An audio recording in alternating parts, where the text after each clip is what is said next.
Hi friends, welcome back to our channel. Friends, daily serial notification రావాలి అంటే ఛానల్ని subscribe చేసి పక్కనే ఉన్న బెల్ ఐకాన్ని క్లిక్ చేసి ఆల్ ఆప్షన్ సెలెక్ట్ చేయండి. అప్పుడే మేము పెట్టిన వీడియోస్ ముందుగా మీ మొబైల్కి నోటిఫికేషన్ ద్వారా వచ్చేస్తుంది. ఓకే ఫ్రెండ్స్, మరి అప్కమింగ్ రివ్యూలో ఊహించని మలుపు, గుంటనక్క వల్లి సరికొత్త ప్లాన్కి తెరతీస్తుందా? మరి వల్లి ప్లాను అట్టర్ ఫ్లాప్ అవ్వాలి అనుకున్న వాళ్ళంతా ఖచ్చితంగా లైక్ చేయండి. ఇంకా ఆలస్యం చేయకుండా రివ్యూలోకి వెళ్ళిపోదాం. ఇంకా ఎపిసోడ్ స్టార్ట్ అవ్వగానే మరి ధీరజ్ ఒక్కసారిగా ఊపిరి పీల్చుకుంటాడు. ఎందుకంటే మరి తన మీద కత్తులు నూరుతుంది కదా ప్రేమ. ఇంకా ఎలాగోలాగా తప్పించుకున్నాను. అమ్మో, ఈ రాక్షసి మామూలుది కాదు. ప్రాణం తీసడానికి సిద్ధపడింది. తప్పు చేశానా నేనేమన్నా? నా భార్యని నేను ఆ మాత్రం హక్కు లేదా? ఏంటది? నా మీదకి ఎలా వచ్చింది, దూకింది? బాబోయ్, దీంతో చాలా జాగ్రత్తగా ఉండాలి. ప్రేమ, మరి ఇంత నేను రఫ్ అనుకోలేదే. ఒక ఆట ఆడేసుకున్నావు కదే. నువ్వు నిజంగా పోలీస్ ఆఫీసర్ అయితే నా బ్రతికేంటే, ఇంకా ఆడుకుంటావుగా అని చెప్పేసి అనుకుంటూ ఊపిరి పీల్చుకుంటాడు. అమ్మయ్య, మొత్తానికి నన్నేం చేయకుండా వదిలేసింది చాలు అని చెప్పేసి అనుకుంటూ ఇంకా బయటికి వెళ్ళిపోతాడు. ఇంకా ఇది ఇలా ఉండగా మరి పాపం నర్మద ఎప్పట్లాగానే ఉద్యోగానికి వెళ్తూ దారిలో ఆలోచించుకుంటూ ఉంటుంది. అసలు మామయ్య గారు ఆయన్ని అలా అవమానించటం ఏమాత్రం నాకు మింగుడు పట్టం లేదు. నిజంగా చదువుకుని ఆయన దగ్గర ఉద్యోగం చేయించుకుంటున్నారు. పైగా ఒక మంచి బట్టలు వేసుకోవడానికి కూడా హక్కు లేదా? పాపం సాగర్ మంచిగా టక్ చేసుకుని ఐరన్ చేసుకుని షర్ట్ వేసుకుంటే మామయ్య గారు అట్లా మాట్లాడి పరువంతా తీసేశారు. ఏదన్నా అంటే అందుకే సాగరు చాలా మనసులో బాధని మనసులోనే దాచుకుంటున్నాడు. బయట పడలేకపోతున్నాడు. నేనేమన్నా అంటే ఇంకా ఆ ఇంట్లో నుంచి బయటకు వచ్చేస్తాడు. అందుకే నేనేమనకుండా చూసి చూడనట్టు ఉండాలి అన్నట్టుగా చెప్పేసి బయలుదేరిపోయాను. కానీ నా మనసంతా సాగర్ వైపే ఉంది. సాగర్ బాధపడుతున్నాడేమో అని అనిపిస్తుంది. సాగర్తో కొంచెం ఆఫీస్కి వెళ్ళిన తర్వాత ఫ్రీ అయిన తర్వాత ఫోన్ చేసి మాట్లాడాలి. సాగర్, నేను బయటికి వెళ్ళాలి అని చెప్పేసి అనుకుంటుంది నర్మద. ఇంకా ఇది ఇలా ఉండగా సాగర్ కూడా రైస్ మిల్కి వెళ్ళిపోతాడు. వెళ్ళిపోయిన తర్వాత మైండ్ అంతా బ్లాంక్ అయిపోతుంది. ఉన్న చోట అలా స్తబ్దుగా ఉండిపోతాడు. ముఖ్యంగా మరి వెంకట్రావుకి ఇవ్వమని చెప్పి 2,00,000 రూపాయలు రామరాజు ఇచ్చిన 2,00,000 డిక్కీలోనే పెట్టుకుంటాడు. అతనికి కూడా ఆ డబ్బులు ఇవ్వడు. ఇంకా ఇవ్వకుండా అలానే కూర్చునేసరికి తిరుపతి వచ్చి, ఏంట్రా అల్లుడు, ఏమైందిరా నీకు ఇవాళ? ఏంటో బెల్లం కొట్టిన రాయిలో ఒక చోటు ఉంటున్నావు? ఆ బియ్యం బస్తాలన్నీ తీసుకెళ్ళి ఇచ్చావా? పో మామయ్య, నన్ను విసిగించకు. ఏరా, ఏమైంది? డెలివరీ ఇచ్చావా లేదనంటే అంతగా విరుచుకుపడుతున్నావు, ఏం జరిగిందిరా అని చెప్పేసి అంటాడు.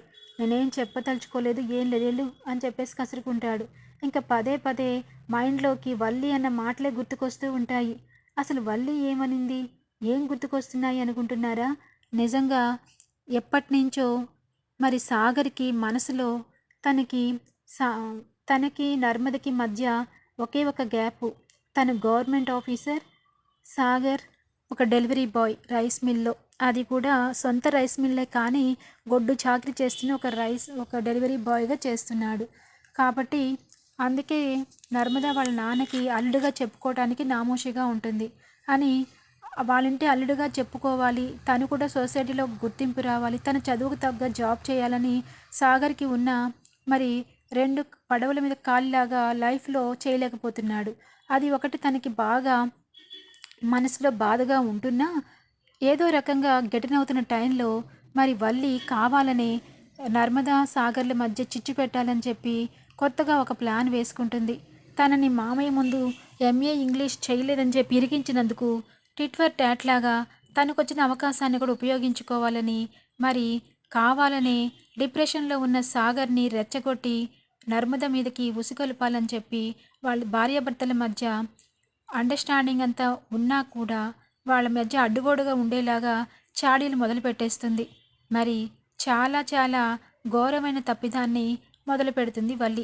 సాగర్కి నర్మద మీద లేనిపోని మాటలు, అంటే తనేదో బాగా తక్కువ చదువుకున్నవాడు, మూటలు మోసేవాడిని చేసుకున్నానని, నా కర్మ ఇలా కాలిపోయిందని, నిజంగా మా అమ్మా నాన్నకి నేను దూరం అయిపోయాను, ఇక్కడ ఉండలేకపోతున్నాను, అక్కడికి వెళ్ళలేకపోతున్నాను అని తను ఎప్పుడూ చెప్పని మాటలు చెప్పినట్టు చెప్పుడు మాటల్ని సాగర్కి చెప్పేసరికి నిజంగా ఎవరికైనా ఏమనిపిస్తుంది? ఆల్రెడీ డిప్రెషన్లో ఉన్నాడు.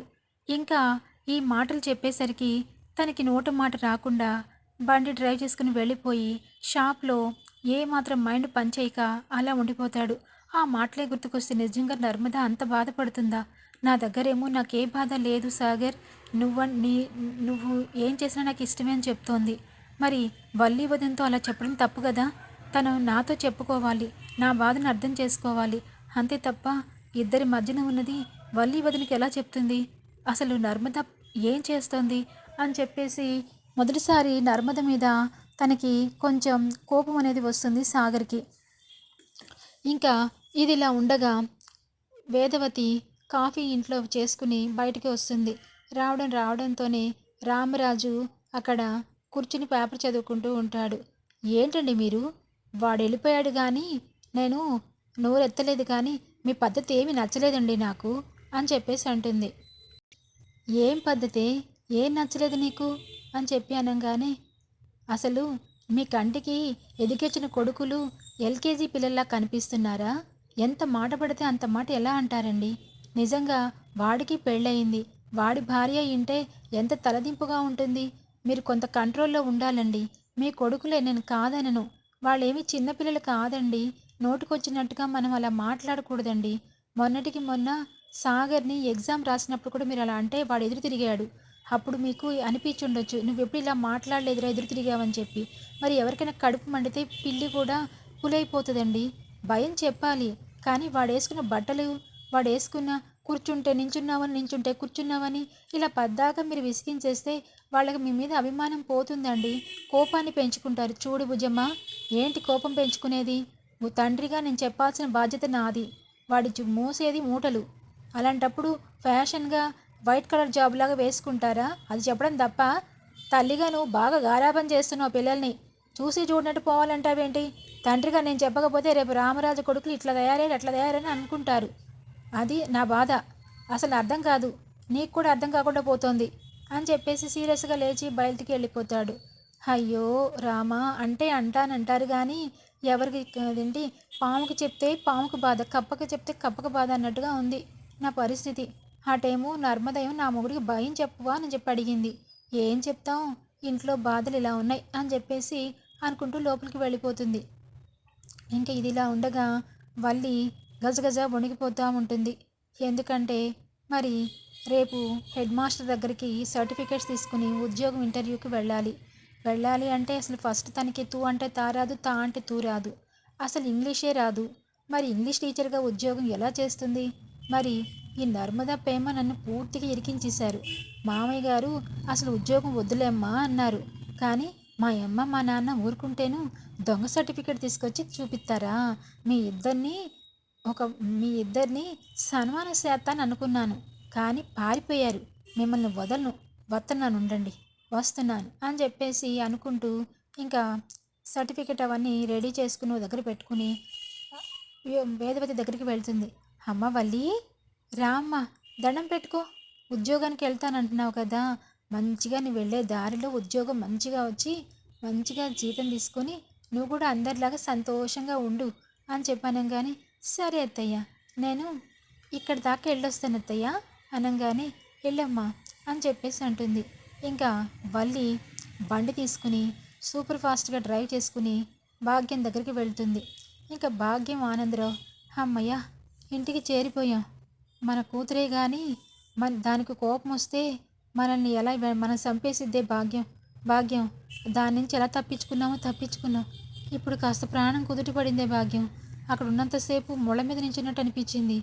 అయినా మన అమ్మాయి మీదకి, మన అమ్ముడి మీదకి ఆ ప్రేమ నర్మద అలా దూకుతున్నారేటి అనగానే, చూడు భాగ్యం, మనం చేసుకున్న వాళ్ళకి చేసుకున్నంత, వాళ్ళిద్దరిని ఇరికించాలని మీరు అనుకున్నారు, మీరే అడ్డంగా ఇరుక్కున్నారు. అంతకంటే ఇంకేముంటుంది చెప్పు? అదేంటయ్యా అలా మాట్లాడతావు? వాళ్ళిద్దరిని ఇరికించాలనంటే వాళ్ళు చేసిన తప్పులన్నీ అలా ఉన్నాయి. మరి మనమే తప్పు చేయలేదా? మన కూతురు చదవకుండానే చదివిందని చెప్పాం, దొంగ బంగారం ఇచ్చి బంగారం పెట్టామని చెప్పాం. 10 లక్షలు అల్లుడి గారి దగ్గర అప్పు తీసుకుని అదే అప్పుని మళ్ళా వాళ్ళ దగ్గర తీసుకుని వాళ్ళకి తీర్చాం. ఇన్ని తప్పులు చేసాం. మరి ఇవన్నీ తప్పులు కాదా భాగ్యం అని చెప్పేసి అంటాడు ఆనందరావు. నువ్వు ఆపవయ్యా, పెళ్ళన్నాక 1000 అబద్ధాలు ఆడక పెళ్లి చేయమంటారు. దాంట్లో మనం ఒక 100 అబద్ధాలు ఆడామనుకో, అయితే ఏమైంది ఇప్పుడు? దీనికి కూడా ఒక మార్గం ఉంటుంది. అదేంటి అలా మాట్లాడతావు? రేపు ఉద్యోగానికి తీసుకెళ్తానంటున్నారు. మా అమ్ముడు పరిస్థితి ఏంటి? గోడ కొట్టిన పిడకలాగా అయిపోతుందేమో నా భయం అని చెప్పేసి అంటాడు. ఇంక వెంటనే బండి అక్కడ ఆపి, అమ్మో ఆవిడ గారండి, ఎవరొస్తున్నారో చూడండి అనగానే చాలా ఫాస్ట్గా వల్లి వచ్చేస్తూ ఉంటుంది. తప్పించుకుందామా, పారిపోదామంటే తప్పదు, ఎక్కడికి వెళ్ళలేము, మనం ఇక్కడే ఉండాలి అని చెప్పేసి అనగానే ఒకేసారి ఫాస్ట్గా వచ్చి, అమ్ముడు అమ్ముడు అమ్ముడు అమ్ముడు క్షమించమ్ముడు, తప్పైపోయింది అమ్ముడు. ఏటి ఏటి మీరు చేసిన పని? దొంగ సర్టిఫికెట్ వచ్చి నా చేతిలో పెడతారా? అంటే ఏంటి నా మీ ఉద్దేశం? నన్ను తన్ని తగలేమని చెప్పా అని చెప్పేసి ఇద్దరిని పట్టుకుని ఇంకా ఏం చేయాలో అర్థం కాక, సి మీతో మీతో ఒకటే, గంగలో దూకి చచ్చినా ఒకటే అని బోరున కూర్చుని ఏడుస్తూ ఉంటుంది. అమ్ముడు సారీ అమ్ముడు, ఏడవకమ్ముడు, నువ్వు ఏడితే మాకు బాధగా ఉంటుంది, నువ్వు ఏడిపించాలా, నువ్వు ఏడవడు బేటి అని చెప్పేసి అంటుంది భాగ్యం. మరి ఏటి చెప్పండి, నేను ఏటి చెయ్యాలా? ఆ సర్టిఫికెట్ పట్టుకుని నేను కాలేజీకి వెళ్ళాలా? అక్కడ నాకు ఆ మాస్టరు కనీసం నీ పేరేంటమ్మా అని అంటే కూడా చెప్పలేని పరిస్థితి. అలాంటిది పిల్లలకి చదువు చెప్పాలా, ఎలా చెప్పాను అని చెప్పేసి అంటుంది. చూడమ్ముడు, ఆలోచిస్తే మనసుంటే బోల్డ్ మార్గాలు. ఇంగ్లీష్ టీచర్ కాకపోతే తెలుగు టీచర్ కింద వెళ్తావు. ఏదో ఒకటి చేద్దాం, కంగారు అడకు, చెప్పినట్టు చెయ్యి అని చెప్పేసి అంటుంది. అవునమ్ముడు, మీ అమ్మ చెప్తే ఎప్పుడూ నీకు డోకా ఉండదు. తల్లి ఎప్పుడైనా పిల్లల్ని పాడు చేసుకుంటుందా చెప్పు? తల్లి ఎప్పుడైనా పిల్లలు బాగా చూసుకుంటుంది కదా. నువ్వు మీ అమ్మ మాట వినమ్మా. సరే చెప్పు అని చెప్పేసి అంటుంది. ఇంకా వల్లికి భాగ్యం ఇంకొక ప్లాన్ చెప్తుంది. ఇంకా ఆ ప్లాన్ వినంగానే చూస్తా ఉండు, దూసుకెళ్ళిపోతా అని చెప్పేసి ఇంకా తల్లిదండ్రికి ఇద్దరికి ముద్దు పెట్టుకుని బాధంతా తీసుకుని, అమ్మ ఆకలేస్తుంది ఏమైనా పెట్టవే అనగానే ఇంకా ఇడ్లీ చట్నీ వేసి పెడుతుంది. అమ్మడో నేను తినిపిస్తానుండమ్మా, చాలా రోజులు అయిపోయింది నేను తినిపించి అని చెప్పి తినిపిస్తూ ముగ్గురు ఆనందంగా ఉంటారు. ఇంకా అప్పుడే చెప్తుంది, అమ్మా నేను ఆ నర్మదకి బాగా బుద్ధొచ్చేలాంటితో పనిచేశాను. ఏడ్చేసావే అనగానే, లేకపోతే నా జీవితంతో ఆడుకోవాలని చూస్తారా ఆ ప్రేమ ఈ నర్మద? అందుకే లేనిపోని మాటలన్నీ మరిది గారికి చెప్పేశాను. మరిది గారి మొహం అంతా మాడిపోయిన దోశలాగా అయిపోయింది. ఇక చూడు, నర్మద రాగానే అడుగుతాడు అని చెప్పేసి అనగానే, చూడమ్ముడు ఇలాంటి చేత్తా ఉండాలి, అంతేగాని ఏడవకూడదు అని చెప్పేసి అంటుంది. ఇంకా ఇది ఇలా ఉండగా భద్రావతి ఇంకా విశ్వ ఇద్దరు మాట్లాడుకుంటూ ఉంటారు. ఇంకా అలా మాట్లాడుకుంటూ ఉన్నప్పుడు, ఒరే విశ్వ, ఇంకెన్ని రోజులురా ఆ అమ్మాయి ఒప్పుకుందన్నావు, నువ్వంటే పడిచేస్తుందంటున్నావు, మరి ఇంకెందుకురా ఆలస్యం? త్వరగానే పెళ్లి ముహూర్తం పెట్టించి పెళ్లి చేసుకోకుండా కాలయాపన చేస్తావు. ఈ మధ్యలో ఎలా మారుతుందో మనకేం తెలుసు? త్వరలోనే పెళ్ళి తొందరగా చేసుకోవాలిరా అని చెప్పేసి అంటుంది. అవునత్త, నేను కూడా అదే పనిలో ఉన్నా, కానీ ఇప్పుడిప్పుడే కదా, ఇప్పుడిప్పుడే ఆ అమూల్య నేను చెప్పిన మాట వింటుంది. నిన్న వాళ్ళ ఇంట్లో తెలిసినంత పని అయిందంట.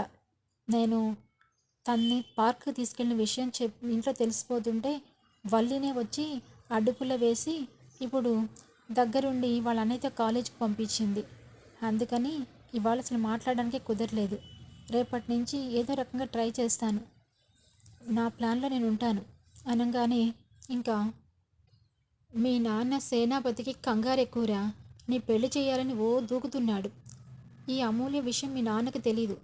తెలిసిందంటే వాడు ఆలు లేదు చూలు లేదు, అల్లుడి పేరు సోమలింగం అన్నట్టు అడ్డంగా విరుచుకుపడతాడు. మన ప్లాన్ ఏంటో మీ నాన్నకు అర్థం కాదు. అందుకే పెళ్ళి అయ్యేంత వరకు మీ నాన్నకి చెప్పకూడదని నేను చెప్పలా. త్వరగా నువ్వు పెళ్లి చేసుకుంటే మంచిది, లేదంటే మీ నాన్న ఊర్లో సంబంధాలని నీ కోసం పట్టుకొస్తున్నాడు అని చెప్పేసి అంటుంది. లేదత్తా, మెడ ఆ అమూల్య మెడలో తాళి కట్టే తీరుతాను. ఆ రామరాజు అంత తేలుస్తాను. వాళ్ళు మనల్ని ఎంత ఏడిపించారో అంతకంటే డబుల్ నేను ఏడిపిస్తాను అని చెప్పేసి అంటాడు. ఇంకా ఇది ఇలా ఉండగా నర్మద వర్క్ చేస్తుంటుందే కానీ మనసులోకి సాగరే వస్తూ ఉంటాడు. సాగర్తో మాట్లాడాలనిపిస్తుంది. క్యాంటీన్కి వెళ్ళి భోజనం చేస్తూ ఉంటే తనకి సాగరే గుర్తుకొస్తూ ఉంటాడు. ఏం చేసినా సాగర్ ఇవాళ సాగర్ చాలా హర్ట్ అయ్యాడు. సాగర్కి ఏం చెప్పకుండా నేను వచ్చేసాను అని చెప్పేసి సాగర్కి ఫోన్ చేస్తుంది. ఇంకా సాగరు ఆల్రెడీ డెలివరీకి వెళ్ళడానికి వెళ్తూ అప్పుడు వెంటనే డిక్కీలో ఉన్న 2 లక్షలు చూస్తాడు. ఈ 2 లక్షలు వెంకట్రావు గారికి ఇమ్మని చెప్పన్నాడు కదా నాన్న, నేను ఇవ్వను, నాకు 15 లక్షలు కావాలి. ఈ 2 లక్షలు పక్కన పెడితే ఇంకా 13 లక్షలు కావాలి. త్వరగానే జాబ్ కొనేసి ఆ జాబ్కి వెళ్ళి నాన్నకి నేనేంటో చూపిస్తాను. ఇటు నన్ను ఇంత అవమానమా, నా నా షర్ట్ కోసం నన్ను బతకనివ్వకుండా మాట్లాడటమా అని చెప్పేసి అనుకుంటూ ఉండగా ఫోన్ మోగుతూ ఉంటుంది. ఇంకా ఫోన్ చూడంగానే నర్మద చేస్తుంది. కట్ చేస్తాడు. ఇదేంటి ఎప్పుడు ఫోన్ ఒక రింగ్కి లిఫ్ట్ చేస్తాడు, కట్ చేస్తాడేంటి అని చెప్పి అనుకుంటుంది నర్మద. మళ్ళా కాల్ చేస్తుంది. మళ్ళా కట్ చేస్తాడు. ఇంకా మూడోసారి మళ్ళా కాల్ చేస్తుంది. ఏంటి నర్మద, బుద్ధుందా? ఎందుకు కట్ చేస్తుంటే ఫోన్ చేస్తూనే ఉన్నావు అని చెప్పేసి అంటాడు. ఏంటి సాగర్, ఏమైంది నీకు? ఫోన్ చేస్తే కట్ చేయాల్సిన అవసరం ఏముంది? లిఫ్ట్ చేసి బిజీగా ఉన్నానని చెప్పొచ్చు కదా, లేదంటే తర్వాత కాల్ చేస్తానని చెప్పొచ్చు కదా, దానికి అంత విసుకుంటున్నాము, ఏమైంది అనగానే ఏంటి నీ ప్రాబ్లం, ఏంటి చెప్పు అని చెప్పి అంటాడు. ప్రాబ్లం నాకేంటి, సాయంత్రం ఎర్లీగా వచ్చేస్తున్నాను, నువ్వు కూడా వస్తే అలా బయటికి వెళ్దామని. చూసావుగా నాన్నేమన్నాడో, ఈ మధ్యన వెకిలి వేషాలు వేస్తున్నానంట, చెప్పా పెట్టకుండా బయటికి వెళ్ళిపోతున్నానంట. మొన్న పార్క్ వెళ్ళాం కదా, అందుకనే ఆయన మనసులో ఏదో పెట్టుకుని ఎన్నెన్నో మాట్లాడుతున్నాడు. ఇవన్నీ పట్టం నా వల్ల కావట్లేదు నర్మదా అనగానే, ప్లీజ్ సాగర్, అర్థం చేసుకోవడానికి ట్రై చేయి. మనం మాట్లాడుకుని చాలా రోజులైంది, బయట రెస్టారెంట్కి వెళ్దాం సాగర్, ప్లీజ్ నా కోసం అని చెప్పేసి అంటుంది. ఏమో చూస్తాను, సాయంత్రం కూడా ఆ రైస్ బ్యాగ్స్ డెలివరీస్ ఉన్నాయి, అవి ఇచ్చేసిన తర్వాత నేను నీకు ఫోన్ చేస్తాను, అప్పుడు నువ్వు వద్దు కానీ అని చెప్పేసి అంటాడు. ఇంకా సరే అని చెప్పేసి నర్మద కూడా ఫోన్ పెట్టేస్తుంది. ఇంకా ఇది ఇలా ఉండగా ప్రేమ అద్దం ముందు నించుని ఇంకా మంచిగా రెడీ అయ్యి తన మనసులో మరి ధీరజ్ తన పట్ల చూపించిన ప్రేమ, మరి తనతో బిహేవ్ చేసిన బిహేవియర్ అంతా తనకి సంతోషంగానే అనిపించింది. నిజంగా ధీరజ్లో మార్పు ఇంత త్వరగా వస్తుందని తను ఊహించలేదు. తనకు దూరంగానే తన మనసులో ప్రేమ ఉందా లేదా, తనంటే ఇష్టపడుతున్నాడా లేదా, తనకి ఇష్టం లేకుండా నా మెడలో తాళి కట్టాడు కదా అన్న ధోరణిలోని ఇన్నాళ్ళు నేను కాలక్షేపం చేశాను. కానీ ఈరోజు నాకు చాలా సంతోషంగా ఉంది. వాడి మనసు నిండా నేనే ఉన్నాను. ఎవరో అమ్మాయికి, రోడ్డు మీద వెళ్ళే అమ్మాయికి పెట్టొచ్చు కదరా ముద్దు అంటే వాడు ఎలా రియాక్ట్ అయ్యాడో వాడి ఫేస్లో నేను చూశాను. ధీరజ్, ఐ లవ్ యూ రా. నిజంగా ఇన్నాళ్ళకి నీ మనసులో ఏముందో నాకు తెలిసిపోయిందిరా. ఐ లవ్ యూ అని చెప్పేసి సిగ్గుపడుతూ అద్దం ముందు నుంచొని మాట్లాడుతూ ఉంటుంది. ఇంకా అప్పుడే ధీరజ్ అక్కడికి వచ్చి, ఆహా, అసలు ఇష్టం లేనట్టు అసలు ఎంత యుద్ధం చేసింది నా మీద, అమ్మని నీలో ఈ యాంగిల్ కూడా ఉందా, ఇంతగా నేను నిన్న చేసిన దానికి ఏదో కోపం వచ్చినట్టు నా మీదకి శూలం గడ్డపార అన్నీ తీసుకొచ్చింది, ఇప్పుడేమో తనలో తనే మురిసిపోతున్నట్టుగా మాట్లాడుకుంటుంది. ఏంటబ్బా, అసలు ఏం జరుగుతుంది తెలుసుకోవాలి. నిజంగా నేను నిన్న చేసిన దానికి ప్రేమ ఫీల్ అవ్వలేదన్నమాట, తను కూడా హ్యాపీగానే ఉంది. మరి ఎందుకు మధ్యలో ఇలా ప్రవర్తించింది తెలుసుకోవాలి, తెలుసుకుంటాను అని చెప్పేసి అనుకుంటూ లోపలికి రాగానే ఇంకా మొహం మళ్ళీ సీరియస్గా పెట్టేస్తుంది ప్రేమ. ఏమైంది అని చెప్పి అడుగుతాడు. ఏమైందా, ఏం లేదు, ముందు బయటికి వెళ్ళి నువ్వు అనగానే, ఏంటే ఈ రూమ్ నీదే అన్నట్టుగా బయటికి వెళ్ళమంటున్నావు అని చెప్పి అనగానే, మరి లేకపోతే ఏమైందని నన్ను ఎందుకు అడుగుతావు అని చెప్పేసి, కొంతమంది పైకొకలాగా లోపలొకలాగా ఉంటారులే అనగానే, ఎవర్రా, ఎవరు ఉండేది, నువ్వా నేనా? నేను కాదు, ఎవరో బయట కస్టమర్, మనకేమో పైకేమో చూడటానికేమో ఓ గొడవపడ్డారు ప్రేమ. నాకు ఆశ్చర్యం వేసింది. ఇద్దరు వైఫ్ అండ్ హస్బెండ్ కార్లో క్యాబ్ మాట్లాడుకుని ఎక్కారు. వచ్చినప్పటి నుంచి చూస్తున్నా, వాళ్ళిద్దరిని గమనించా. వాళ్ళ ఆవిడ ఆయన్ని బాగా గొడవ పడుతున్నట్టుగా పడుతుంది. ఆయన అటు తిరగంగానే ఇటు నవ్వుకుంటోంది. నాకేం అర్థం కాలేదు. అదేంటి, కోపం వస్తే గొడవ పడితే మొహం అలానే ఉండాలి కదా, ఆ నవ్వుల వెనకాల ఏం దాగి ఉందో. ఆడవాళ్ళంతా ఇంతే ఉంటారా? ఆడవాళ్ళ మాటలకు అర్థాలే వేరుంటాయా అని చెప్పేసి అనగానే, ఇంకా ప్రేమ కూడా సేమ్ అలానే ఫీల్ అవుతూ ఉంటుంది కదా.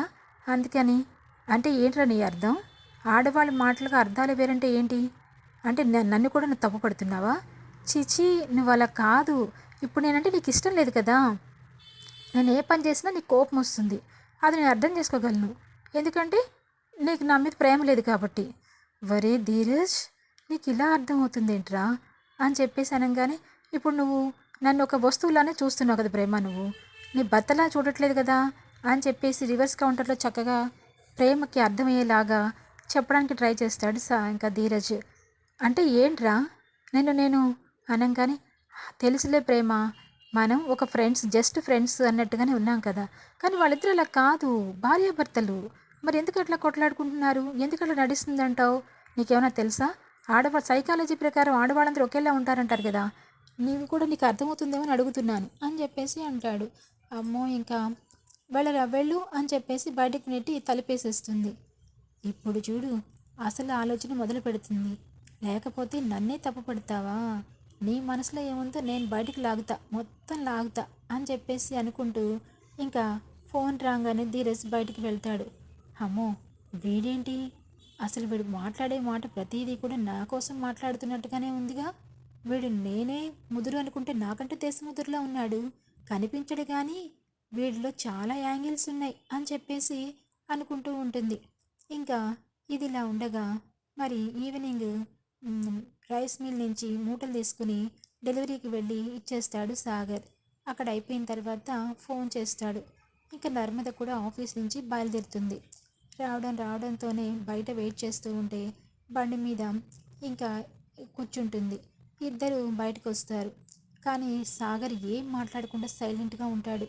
నర్మద మాత్రం బండికి, ఏంటి సాగర్, ఇంకేంటి విశేషాలు, అంత వర్క్ అంతా అయిపోయిందా, నీ డెలివరీ అయిపోయిందా, నీ మూటలు మోసే ఉద్యోగం అయిపోయిందా అనగానే చాలా కోపం వచ్చేస్తుంది సాగర్కి. అసలే ప్రెస్టేషన్లో ఉంటాడు. మరి కావాలనే నర్మదాలు అనిందని అనుకుంటాడేమో కానీ వెంటనే బండి ఆపుతాడు. దిగు అని చెప్పేసి అంటాడు. ఏమైంది సాగర్, ఏంటి, మరి ఏంటి నువ్వు అడిగింది?